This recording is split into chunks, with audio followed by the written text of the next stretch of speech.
Welcome, everybody, to episode 4 of the Prairie League podcast. I'm Andrew Brethauer, and back for another week as part-timer, Kiera Lyons. Only part-time because you didn't let me come back last week. I went solo. Yeah. Just hijacked the show.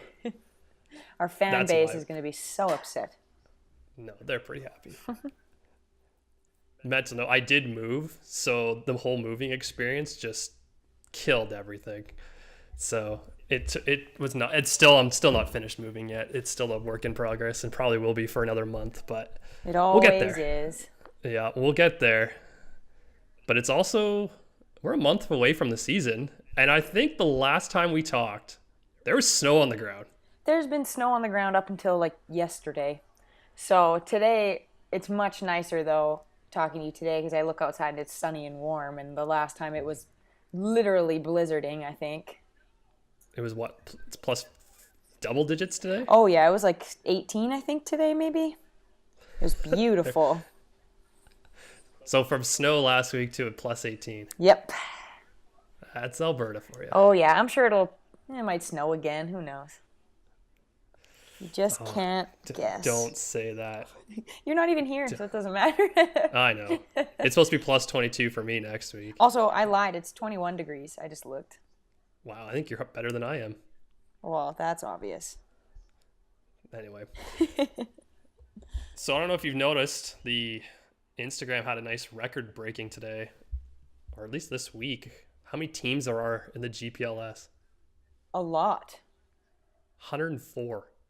That is a lot of teams.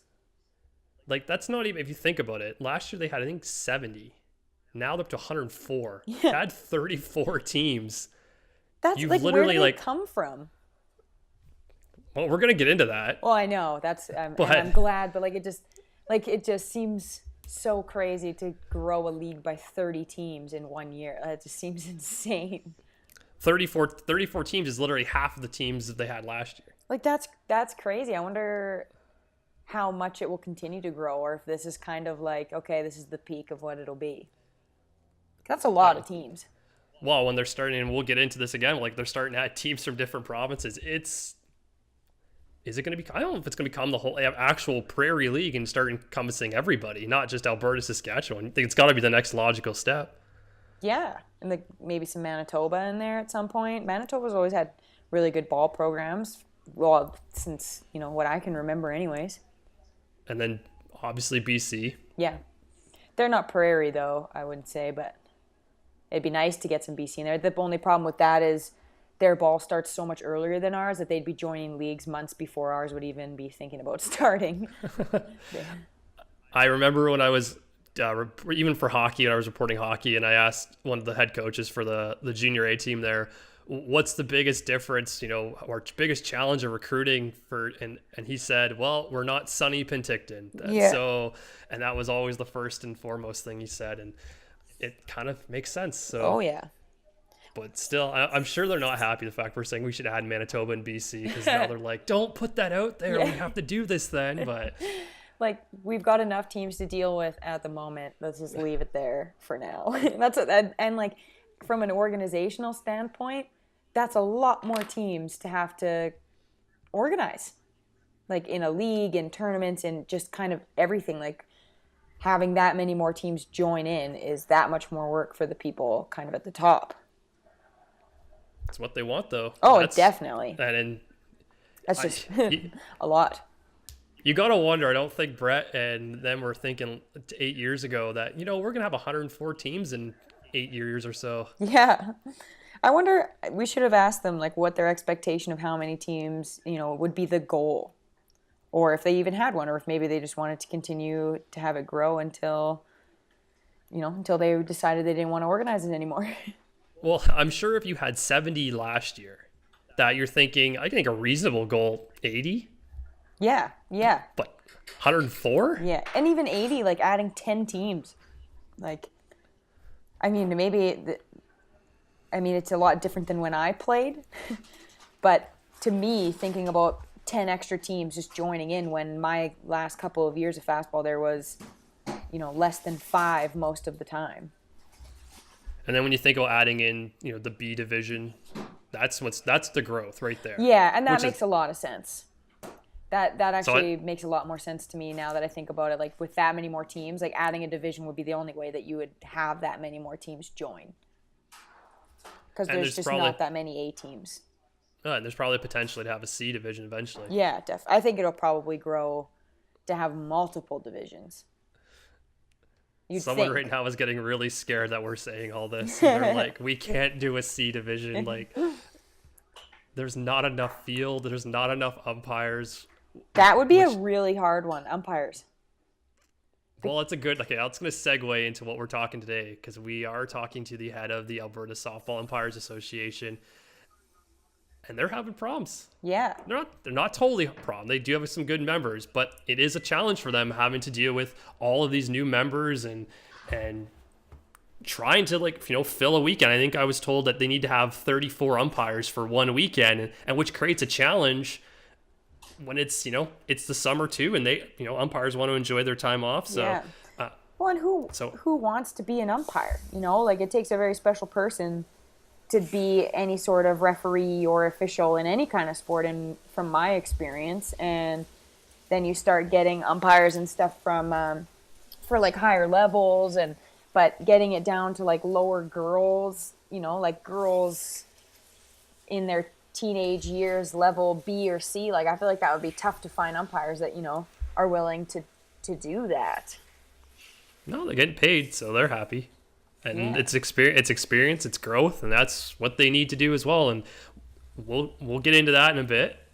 So we start naming some teams, because that's what we're here for. Yeah, let's dive right in. So let's dive into the teams. So rather than just posting the teams online, they want us to talk about them all. So we're going to announce a few teams here. All right. Take a seat, get comfortable. Yeah, get comfortable. This could take a while. So let's start with U12A. It seems like a good place. Start at the beginning. Balford's Bandits, the Calgary Kaizen, the Lloydminster Liners 06, and the Lloydminster Liners 07. So they're double dipping there. The Red Deer Rage, the Sherwood Park Storm, and the St. Albert Angels. Oh, fun fact. When I went to nationals one year with the Calgary Kaizen. They've been around for a decent amount of time. And actually, the St. Albert Angels might be the oldest club I know of. They've been around forever. They always field a team every year. And also so Red Deer, we should also mention, last year defending provincial champions. So a lot of them. All right. And then from the B division, we got the Beaumont Blitz, the Calgary Adrenaline, the Edmonton Warriors 06, the Edmonton Warrior 07, the Irma Tigers, the Olds Pistols, the Red Deer Rage, the Red Deer Rage 08, the St. Albert Angels, and the Unity Panthers. Unity Panthers, like Saskatchewan. That's all over the place. Unity, Saskatchewan? Yep. It's nice to see, too, when you think of it. You just said Unity, and there's two Edmonton teams. Yeah. So you got the whole gamut there, big and small. Yeah. Yeah, the Irma Tigers in there, too. That's cool. And there's some guest teams that are joining them as well. So the Prince Albert Aces, the Regina Fighting Saints, the Saskatoon Raiders, and the Twin City Angels. So like Regina, that's a ways away. Like that's a decent commute for most of the places that they would be playing that I've heard so far, places. Well, they got to go somewhere. Yeah. You got to think that's the untapped area. Oh, Saskatchewan's huge on ball. Yeah. Like one of the ones that they have a really good men's fastball program. Like they're one of the only places that actually had competitive men's fastball for a while, because I think that was pretty much dead in Alberta for a little bit. And they always had good teams. Like we'd play against Saskatchewan all the time, and they always had good teams because girls there, it's just like a part of the culture almost. But it's also like, if you think they have Calgary on the Alberta side, who's the southern team. They have Edmonton, kind of the northern team. Mm-hmm. So, they have Saskatoon, Prince Albert. So it just seems that's the next logical step to go down to Regina. Yeah. Yeah, it's just a long drive. So let's keep going. Let's hop into U14. This is going to take some time. You want to talk about some growth? Here's where your growth is. Yeah. So U14A, we have the Battleford Bandits, the Calahoo Arons, the Calgary Adrenaline, the Calgary Kaizen 04, the Calgary Kaizen 05, the Edmonton High Park, Edmonton River City, Lloydminster Liners 04, and the Lloydminster Liners 05, who are also the U12A McLaren Ross Cup champions. So they're coming up. The Prince Albert Aces, who were the U14A McLean Ross champions as well last year. The Red Deer Rage, the Sherwood Park Storm, and the St. Albert Angels. St. Albert Angels, every time. Every time. They do a good job. And in the B division, we have the Airdrie Angels, the Beaumont Blitz, the Calgary Adrenaline, Calgary Southbow, Edmonton River City, Elnora Eagles, the Innisfall Hawks, the Irma Tigers, the Lloydminster Liners, Olds Pistols, Red Deer Rage, Sherwood Park Storm, St. Albert Angels, and your U14 GPLS champions, the Unity Panthers. Seems like a lot of places have pretty good programs. Like, it seems like a lot of the titles are kind of fluent throughout all the different age groups so far. Well, the thing you have to look at that too, I'm looking at Calgary has 5 teams in U14. And I know they're different programs between the Adrenaline and the Kaizen, but you got 5 teams there. Yeah. Lloydminster has 3. That's a lot. Red Deer has 2. St. Albert has 2. Everyone seems to double it up, and that's what you want to see. Definitely.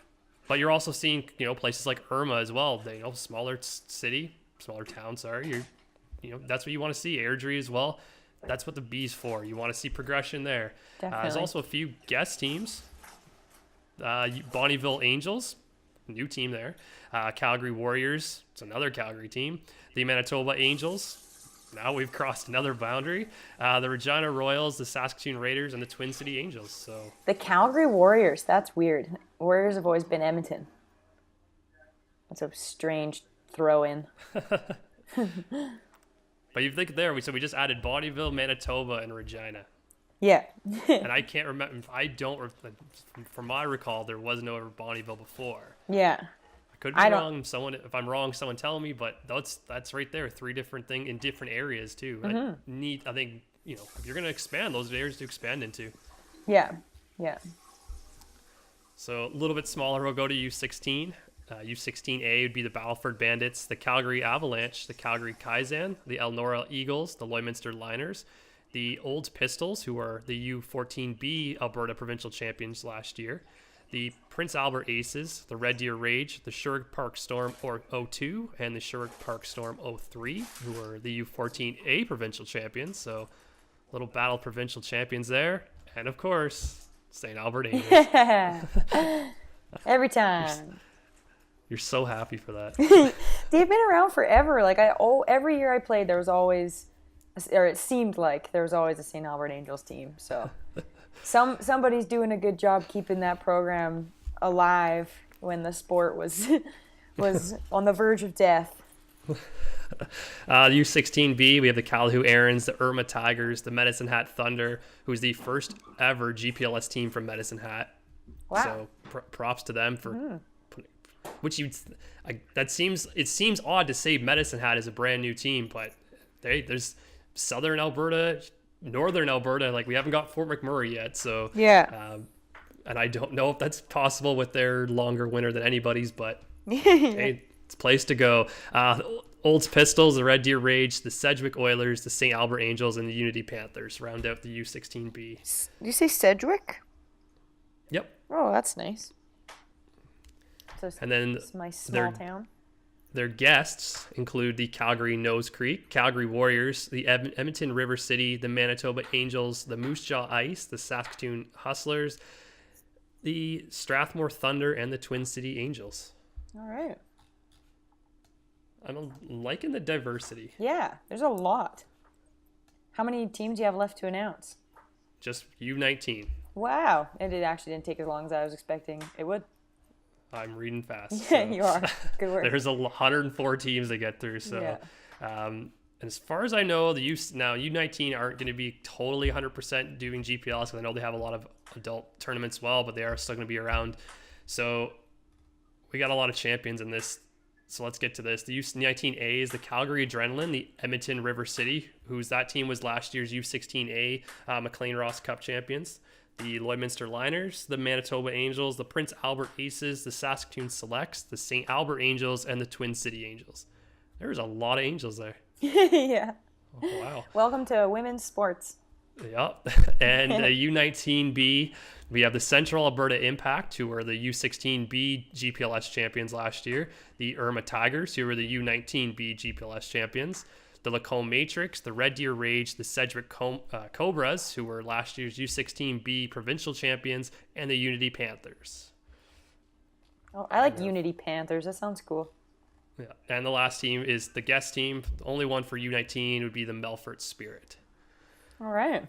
So there's your GPLS. If you kept score or tally, and if not, this will be put online because it reminds me of like if somebody had their name on like the credits at the end of a movie, and there was just like a million names, and you had to like watch it really closely and then pick out your name as it like flew by the screen. It's kind of like the audio version of that. That's the best way of looking at that. So you were listening. We hope you heard your team name.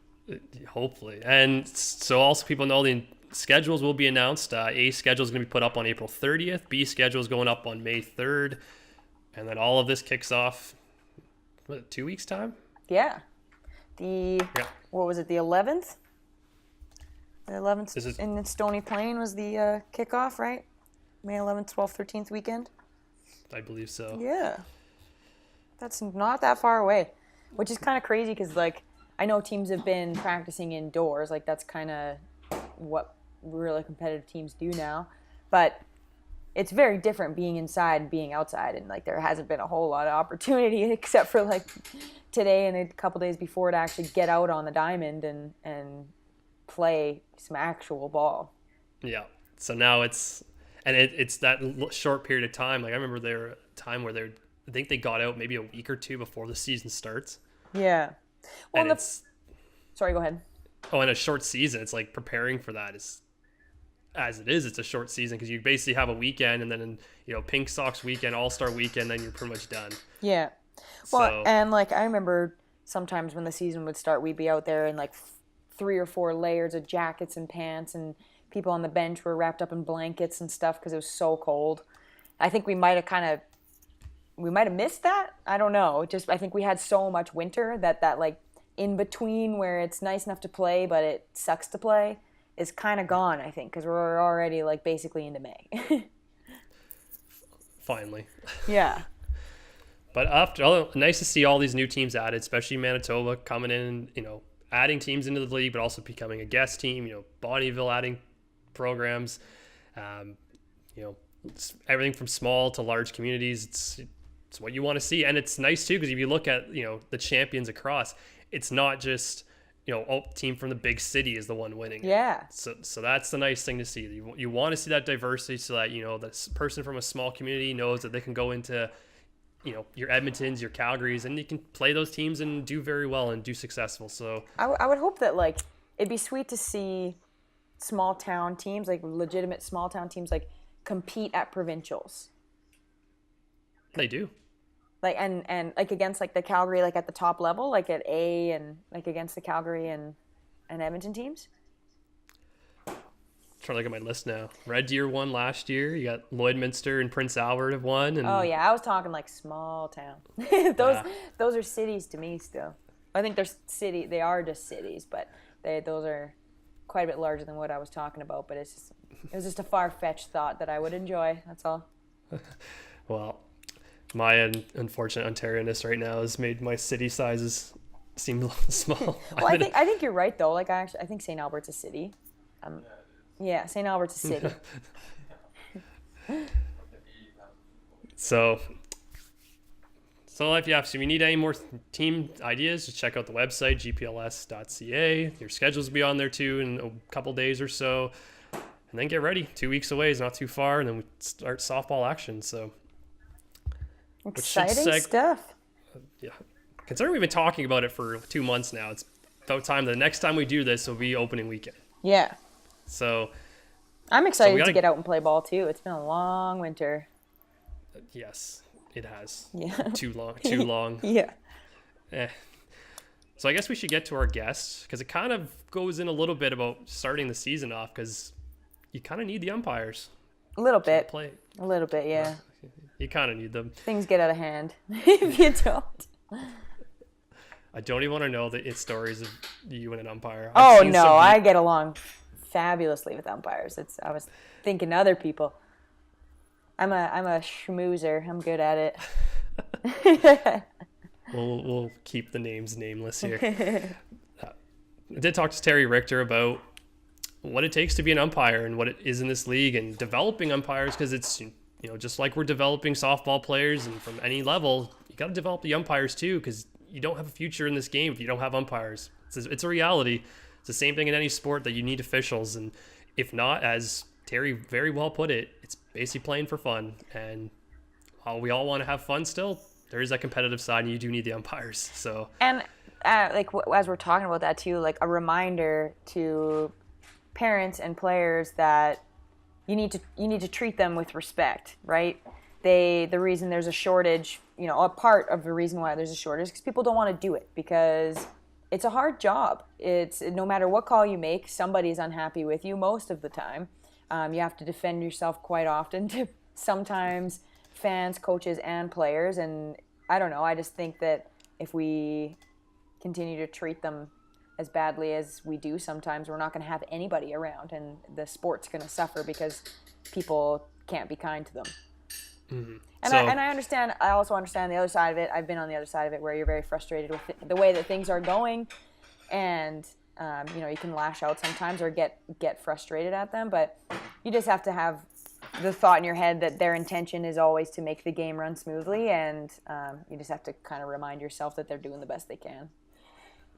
Exactly. So I guess let's just get to Terry and let him and we talked about that as well, about, dealing with parents, with dealing with players, and just the challenges that go into being an umpire. Yeah. So let's talk to Terry and see what he has to say.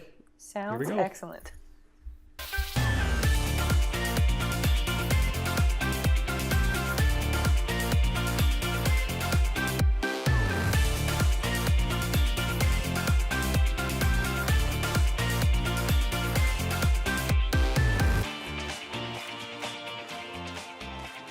Simply, I guess, why don't you just tell me first, like, what is the Alberta Softball Umpires Association, and what's it all about?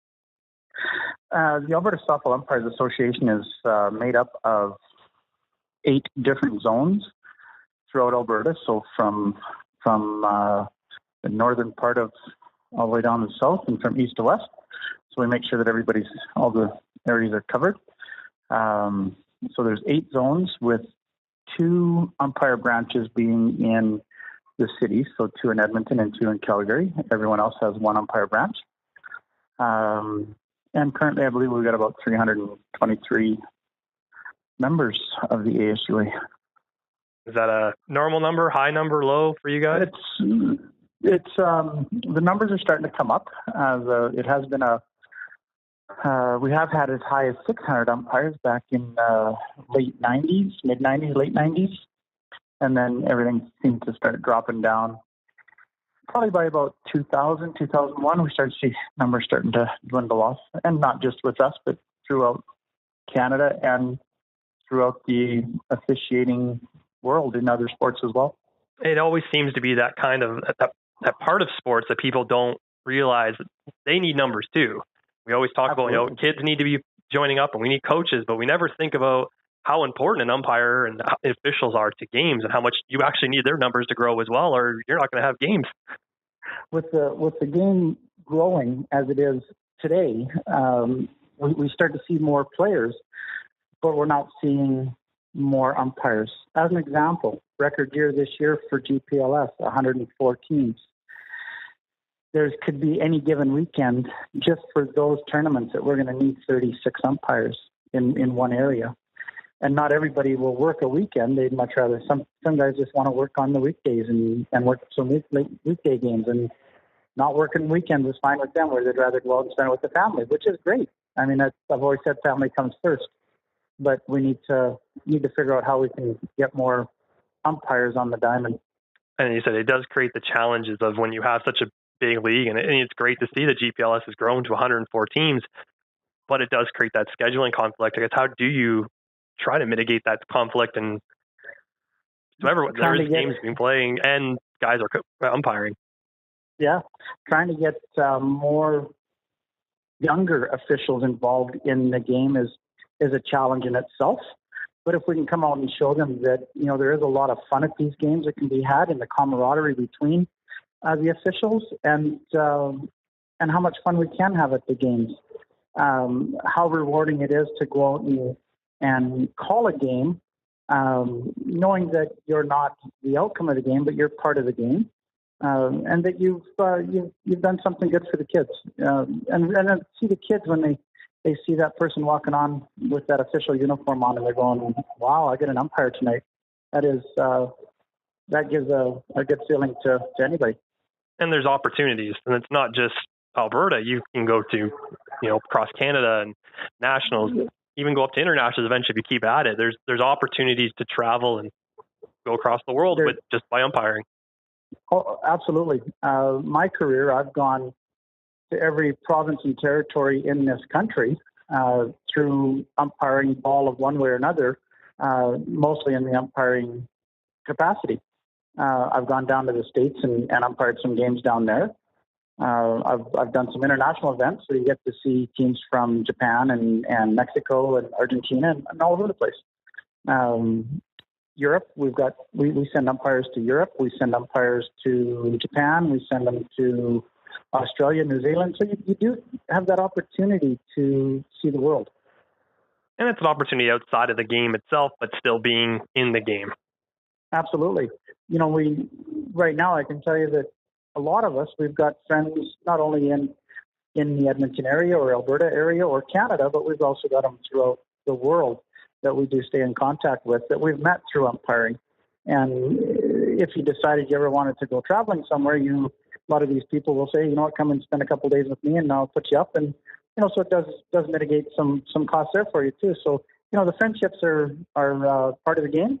But I think it's important to know that there is opportunities down the road. When you're looking for new umpires, I guess, what are you looking for? Any attributes, any personality traits, or just what are you looking for and what age and when should people start looking at umpiring? Right now, we'll take umpires. We've taken umpires as young as 12 years old. Don't really have to know the game. It is an asset to know the game and understand it. But even at 12 years old, you're really not going to know the game. Even at 50 years old, you're not going to know the game, even if you've played it. There are certain people that we're always learning and learning the game, learning the rules, learning positioning. People that would be looking for just someone that has a passion or a love for the game, wants to come out, even use it as a part-time job. We know that we've gone to some young kids and said, why don't you come to work with your friend? Bring your friend with you. You can work every night with your friend. You can make, $40, $50 a night, and then come work some tournaments where you can make $200 a night, $200 for a weekend. And it's quite attractive that way. And it's, I can go work with my friend. I can be with him all the time. And I said, yeah, absolutely. Well, it's not a bad way to spend a summer either. No, not at all. Not at all. It gives you that flexibility also. If you want to work on a Tuesday and a Thursday and then go play ball on a Monday and a Wednesday, you can do that. So it does give you some flexibility. You don't have set days and set times that you have to be going somewhere. As you kind of mentioned about with the GPLS, your association and GPLS has kind of entered into an agreement where you're going to be they're going to be helping you train your new umpires and your more, less experience in the younger ones. What goes into that kind of agreement and getting them that learning experience?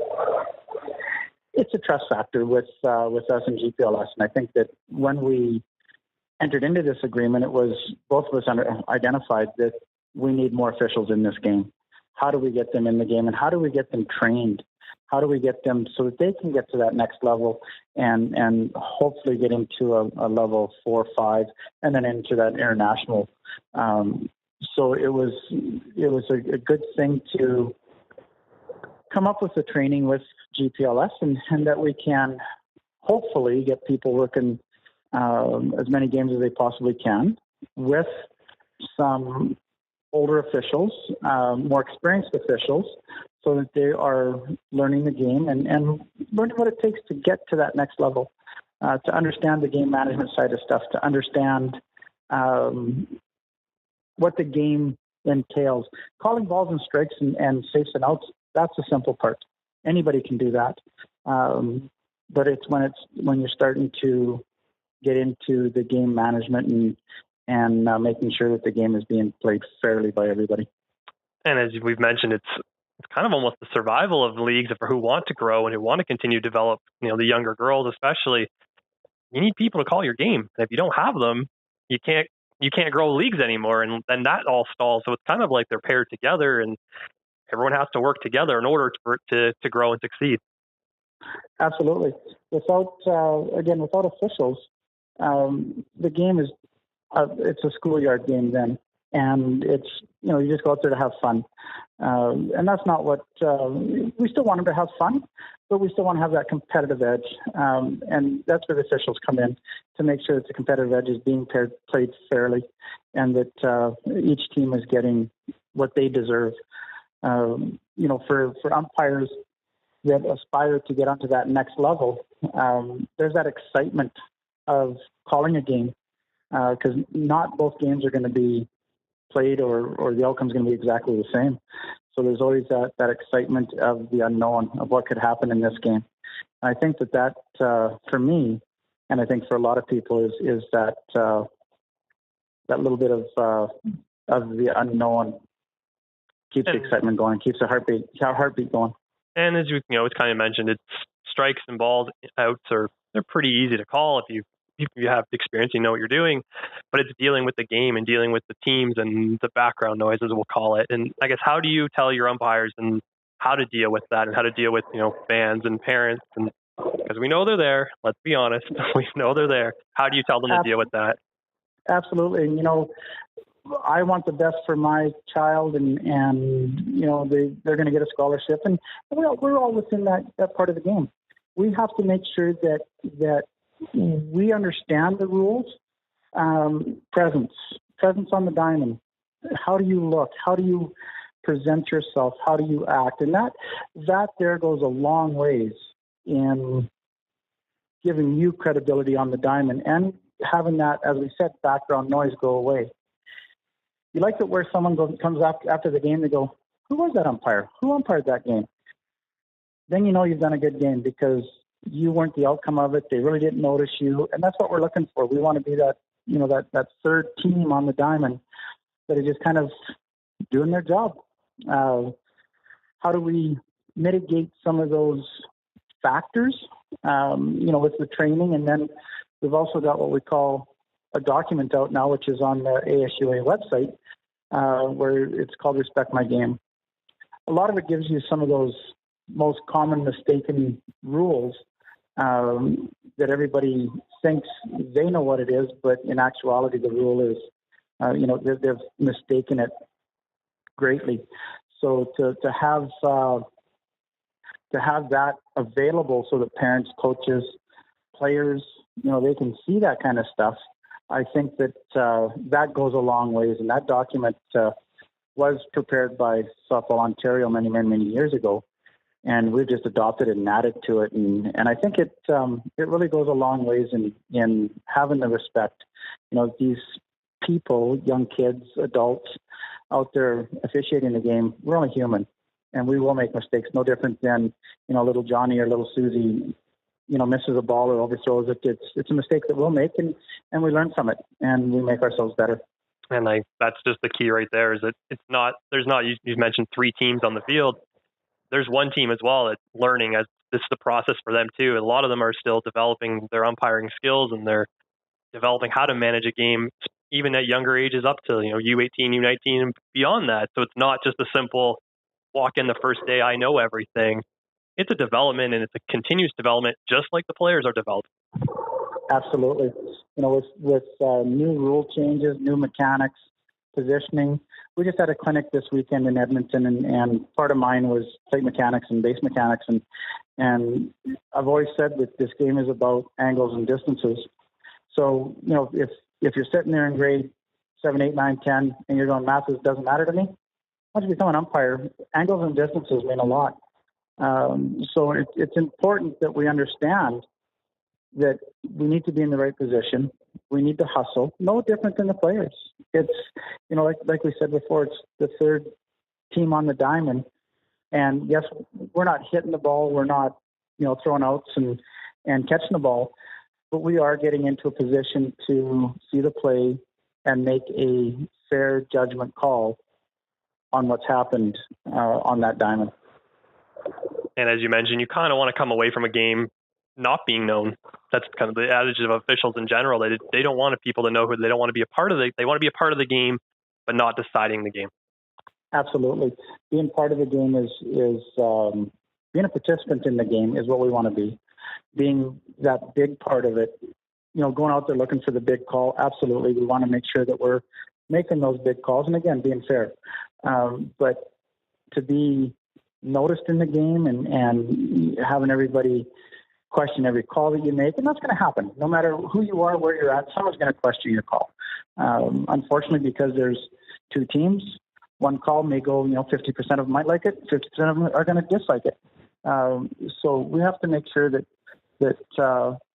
as we're out there, we do the job and we get in position where we need to be. We're hustling all the time, and we call the game to the best of our ability. As time goes on, our ability gets better, and then we can enjoy the game and not have to get yelled at or questioned on every call that we do make. I won't name names, but someone has asked me why your strike zones change every inning, though. It depends on what inning it is and what team that gentleman is playing for. Yeah. Is there any... Sorry, go ahead. For strike zone, we shouldn't be changing. And if we do change our strike zone, then something has happened in our makeup of our game.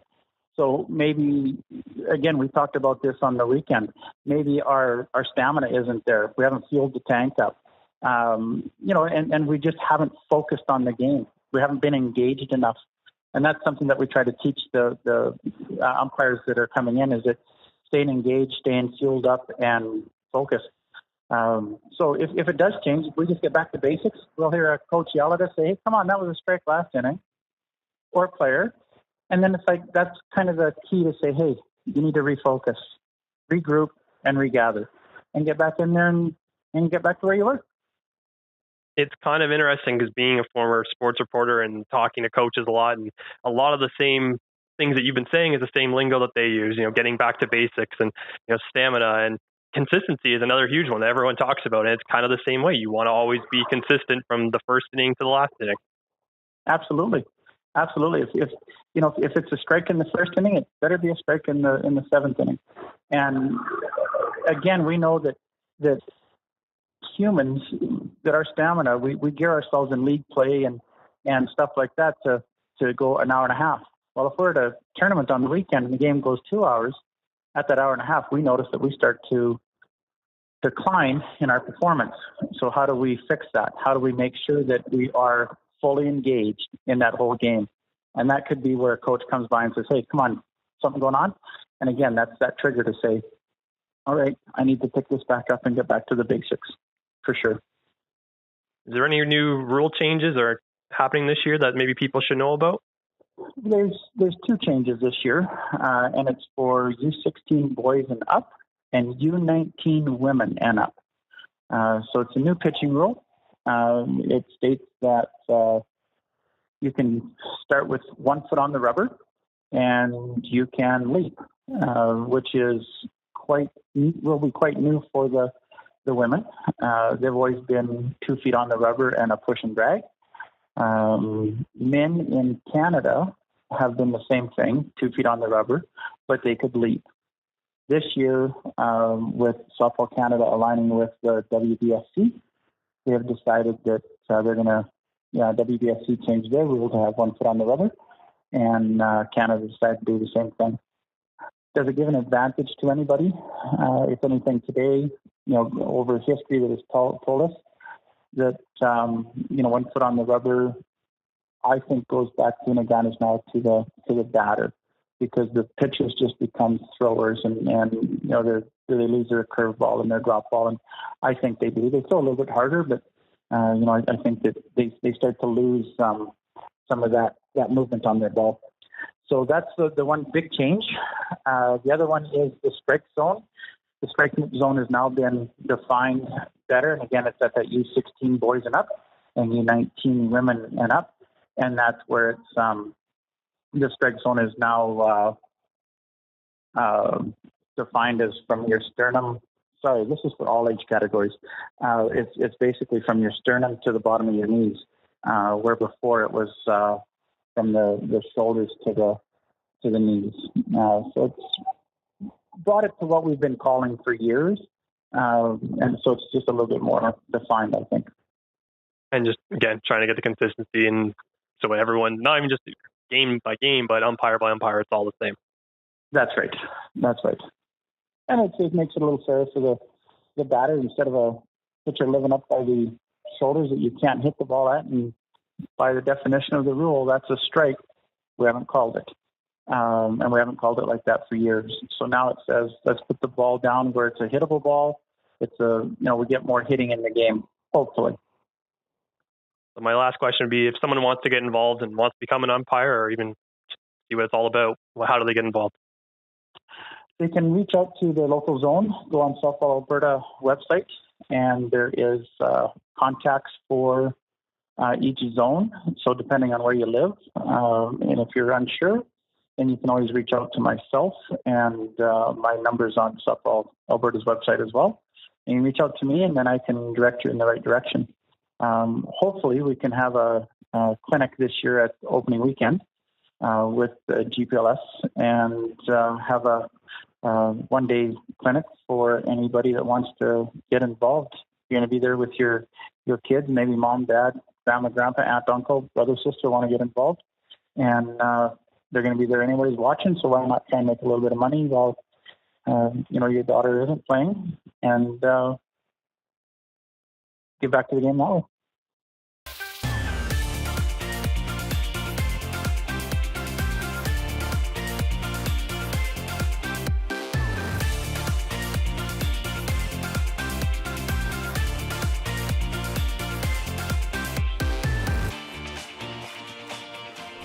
So that was Terry Richter, the president of the Alberta Softball Umpires Association. As you kind of mentioned before we went to our interview, it's about respect. Gotta respect the umpires.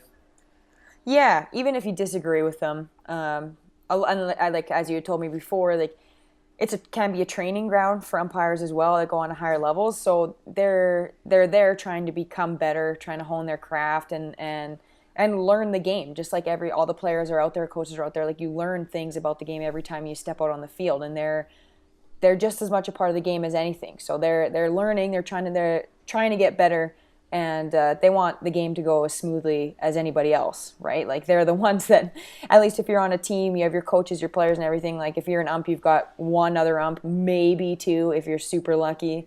But for the most part, like, it's just two people out there, and they're just doing their best. Yeah, and it's, like you said, it's about developing, and they're developing just as well as everybody else is on the field. And it's, if you don't have new umpires developing, you don't have a game in the future. And you can't add any more teams. In fact, you might have to start taking some teams away if you can't have the umpires out there facilitating the need for the amount of teams that you have. So, yeah.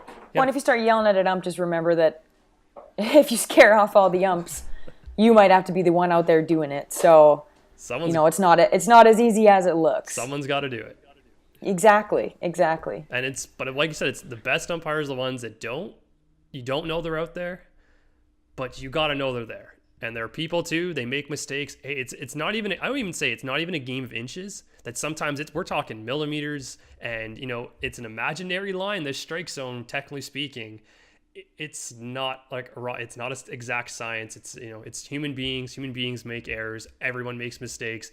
It's taking it as lightly as you can, especially at this age and this level, and realizing that there's more at play than just scholarships and winning and losing. That it's everyone's developing, and everyone's out there to do a job as well. Yeah, exactly. I don't know how much more we could talk about it, because it's just you just treat them kindly, treat them with respect, and hopefully they do a good job. Well, we'll end it on that note then. So that's episode 4. We've done this now for 2 months. I'm actually impressed with us. Yeah. Just a little. It doesn't feel like it's been, I guess, because we don't do one every week, but that's a lot longer than I was thinking. And there's no softball because there's been snow. So That too, yeah. yeah, we're finally into the season. So yeah, next time we talk, it will be opening weekend. So hope everyone gets ready, getting prepared best they can. Please, no more snow. I think everybody's had enough. So get out, get some swings in, enjoy this time before the season starts. Yep. So I'm Andrew. I'm your Kiera. See you for episode 5 and opening weekend. Take care.